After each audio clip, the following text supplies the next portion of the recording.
С мен отново е режисьорът Мартин Негрев. Здрасти. Здравейте на всички. Здрасти, Тома.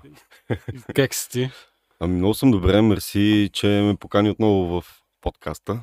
Моля ти се. Ти си тук втория, дето няма как да те пропусна. Ти дойде, когато никой друг нямаше. То може би за това идвам пак, нали?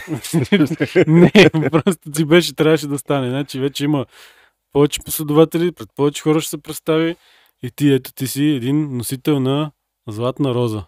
Благодаря. Да, не съм само аз, а целият екип, който създаде филма Магаре, но благодаря, да. Да, предния път не бях гледал Магаре, вече съм го гледал. И? Ти си за бой. Що?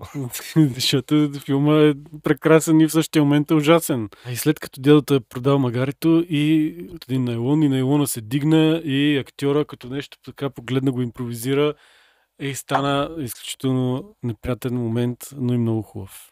Между другото, един от любимите ми кадри, който може би стана случайно. Предвид имаше вятър. В този момент актьора реши да погледне все пак да покаже липсата на най-добрия си приятел. И духна вятър и вдигна найлона и се получи просто много готин кадър. Отвратителен филм. Гледайте го в HBO.